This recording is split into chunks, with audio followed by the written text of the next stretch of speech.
ayos! Putang ina, gupin laki. Higit 1 kilo yan.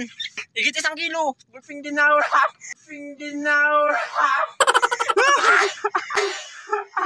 Good morning mga kabaro. Ibang barko yung sinasakyan natin ngayon. Medyo pinapahirapan ho ng kaunti sa pagpapaandar. Gawa na umaga, nilalamig pa ho yung makina. Hawak natin ang manibela. O yan. Malamig ko hinihintay, no? Alam kong pinapalinsan to eh. Birahin ba? Sinin niya. Yep. Ito yung matindi dito eh. Sa umaga, no? Nilalamig pa siguro itong makina niya.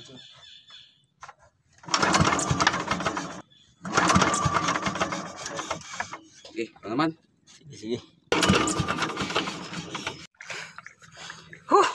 Ayun o. Ingal tayo dun ah. Ay, teka. Paito tayo ng bangka dahil hindi tayo nandaran dun sa bangka ni ano. Tinanghali na.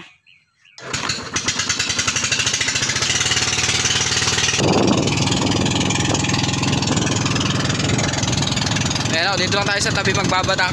Buti mababaw lang yung babatakan natin ngayon. May lalim lang yan ano, mga mahigit 2 meters lang yan. Ayan, napakakalmado pa rin naman ng ating dagat. Hindi mahangin, hindi rin maalon. O, napakaganda. Tsaka sa tabi lang tayo magbabatak. Malapit lang sa tabi. Ayan o. Malapit sa mga mangrovean. Alright.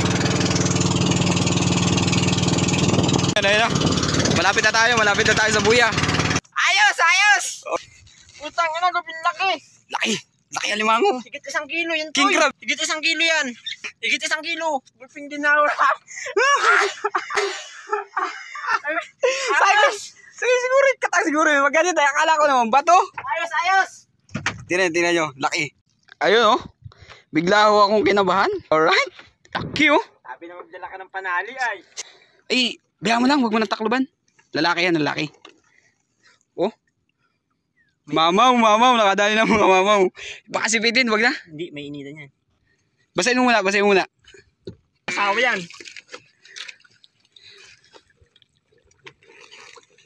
Sige, yan. Kaya mo na. Hindi pa maano. Ayos, alright. Alright. Kakaunti pa naman yung huli natin. Inang biraso ba lang na alimasag yan oh. Oh. Ipatakin pa ho tayo. Halos nakakalahati pa lang. Nakahuli tayo ng malaking king crab. O yung alimango. Nagulat ka pala. Kala mo kung ano.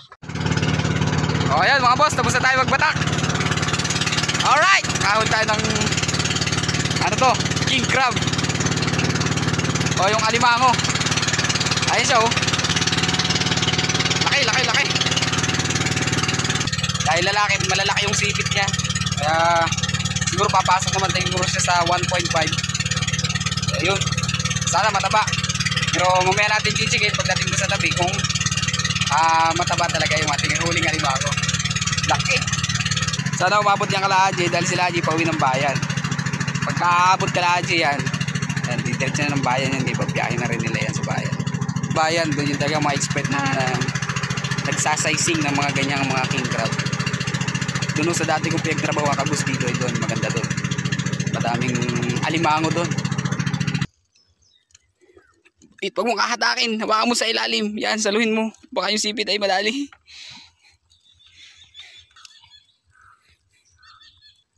Dala ba natin itak? Hindi yan. Dito sa ano, yan. Taba nito pare. Walang kalam. Parang ginawang bagungon ng kamay mo na yan. Abot na abot to sa bayan. Abot pa yan ano? Anong oras na ba? Mag-alas 8 pa lang. Diretso na natin. Sige. Baka kasi may iwanan ni Haji. Sayang, bayan pa man din siya. May straw kayo doon ano? Meron. Malapit na. Alas 8 pa lang.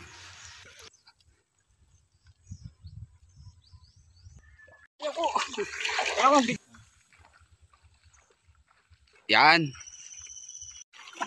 Ayan o. King crab. Alright.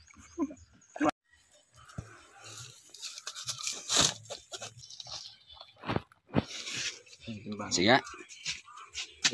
Timbangan ni Boss Jason eh. Malupit pa man din to. Misay sobra, misay kulang. Singaw pa nga eh. Pero una mo dyan, pasok sa una. 2.3. 1.4 pala, 1.4.